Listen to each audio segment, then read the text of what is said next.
All right, welcome to the Knacker Golfers Podcast. I am leaving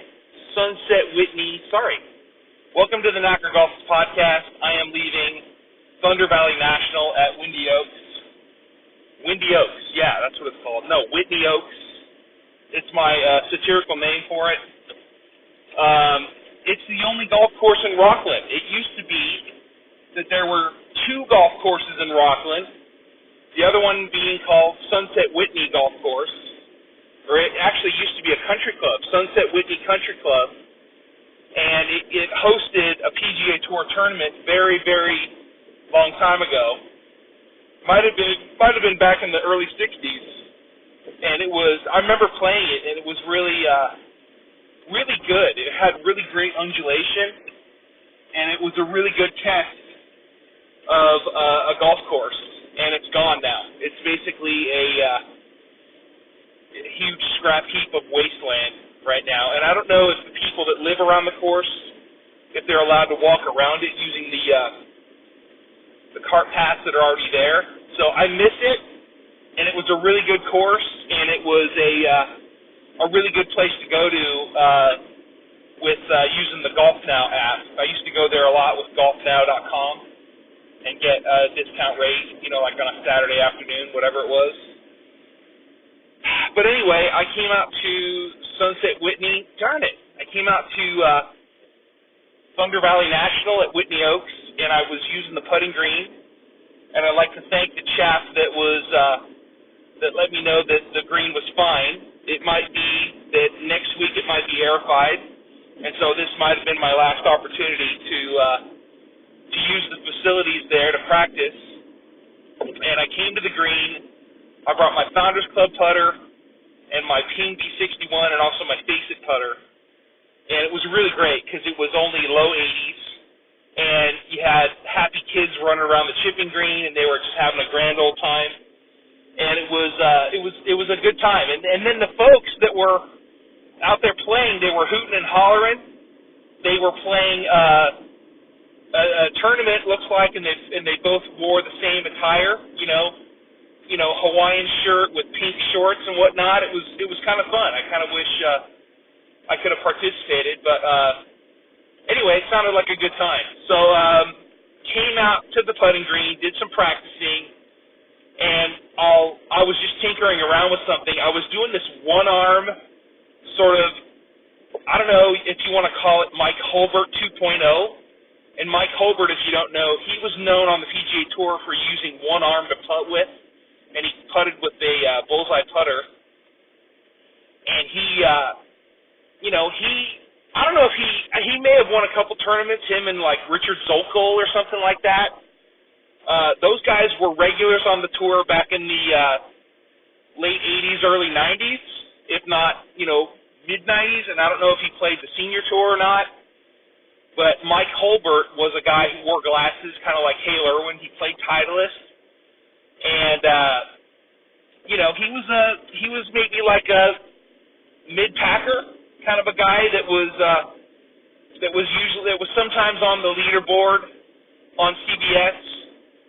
He might have been known for having success. Might have been in Hilton Head, North Carolina, but I don't know. I don't really know his playing history. I just remember seeing him on TV with a Titleist visor and his glasses on, and it was doing his sort of one-arm approach to putting, and I was trying that with my Face-It putter, and it was like a fluke where I had like a 50-footer, and I pulled it back with my one arm and just did a little shuffleboard kind of stroke, and the ball went in the hole. I mean, I'm like, oh my God, I can't believe it.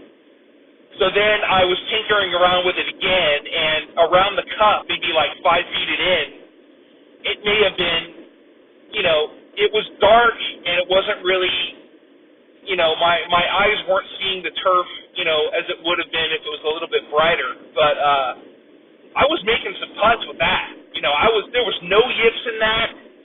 And my Face-It putter is a bit elongated, so I don't know if anchoring it to the arm is allowed, but maybe it is. It might be, because the whole thing about anchoring is that you can't anchor it to your body. So I guess if you anchor it to your arm, maybe that's okay. And then the arm is sort of a, it's a pendulum, whatever you want to call it, stroke. And so it was a one-arm stroke, and I could do it with my right arm, and I could do it with my left arm. And it's so cool. The face-it putter I was using, it was a bit, what do you call it? The angle of the face was a bit tilted back, and so you may say that the bottom edge of the putter was hitting the ball at the equator, or just a little bit below the equator of the ball, and you could just say that it was just it was like it was almost like a physics experiment, or whatever you call it, a physics sort of trial and error approach to putting. And if you hit the ball on the top edge of the toe of the face-it putter, which doesn't really mean much because it's a perpendicular putter, I don't know, depending on whatever type of putt you're encountering, whether it's a slight, breaking right to left putt, you could do it on the toe of that, and then have it go, and then it'll go in. And then same goes for left side. If you're facing a putt like that where it's going the other way, you could hit it on the heel, and it'll just break accordingly and go in the hole. So I mean, to each his own. You're able to figure it out as you go, and the more comfortable with it you get, it's just another tool in the toolbox. That's all it is. That's all golf is you're out there, and golf mimics life. You're trying to put tools in your toolbox to encounter adversity in life, and you're just trying to do that. You're just trying to accumulate tools and techniques to get through whatever it is you're facing on the golf course. So, yeah, I got to figure out, if you can hit a driver like that. I don't know. You'd be doing a lot of twisting and turning with that. The face-it driver, can you imagine? You remember the Ostad golf catalog that used to come out? I remember the Ostad's golf catalog that I would always get. I don't know if it was once a year, and they had it. The last one I remember was from the mid-'80s, and they had this driver. I don't know if it was a Spalding brand or if it was one of these off brands like a Paragon or something, but the driver was like it was like a circle kind of a deal, and you got to think it was almost like a zebra putter where you had this whatchamacallit, the shaft connection to the head, and it was almost like a putter. I don't know if they had it straight into the head, but it was really odd looking. And then the Ostads had their brand of woods. They had driver all the way down, I think, to like a 15 wood. And they were all like, kind of, I don't think the laminated wood heads were all that dependable, and they didn't last very long. But they weren't like made out of hickory or oak or the hard, the definite persimmon that you used to get. But those I don't know if they were rubbish or not, but they had it all the way down to like a 15 or 16 wood or something like that, because I know Callaway came out with the 11 wood, the Eli wood, and that was prominent with with lady golfers. But I mean, just as a fluke, what if you got an 11 wood and put a steel shaft in it, and it would just launch it in the air? You'd probably only hit it 150 yards. But oh my God, what a concept that would be. Anyway, I was just thinking of that. And then I remember seeing John Brody. There was talk on the Grant Napier show this week about Jerry Rice trying to make it on the senior PGA Tour. And there are people that agree and disagree with him doing his thing during these 49er games. And, whatever. But then again, if he wanted, I met Jerry Rice once at Cinnabar Hills when I worked there, and he signed a ball for me, which I can't find. I'm wondering if somebody stole it, but he was really cool. He was really cool to folks hanging around the green. But anyway, he may have been just aspiring to be a guy on the senior tour because John Brody played on the senior tour, and he was the famous 49ers quarterback, number 12, that I carried the leaderboard for during a one year. I guess it was 1985. It was the it was the Swing It Cancer tournament they had at Del Paso Country Club, and he was an amateur playing in that tournament, and he was paired. It was like a pro-am, and so he was paired with Lionel Hebert, who I think won the a PGA championship back in the 50s. But anyway, John Brody he just took my breath away every time he hit a drive because he was unbelievable. He hit Persimmon Woods, and he would just launch the ball every time I saw him hit it. And then he had this putter that was so odd looking. It had the shaft connection to the head, almost like it was on the toe side of the putter, and it was really, really different. And so I thought it was cool, and it was one of those oddball deals that only a retired professional football player could get away with. But he was so cool. He was so nice and pleasant and kind. And years ago, I had a picture taken with him, and they had a picture of the Pro-Am group, and it was all four guys in the group. It may have been just Lionel Hebert, John Brody, and then one other guy who may have been a guy.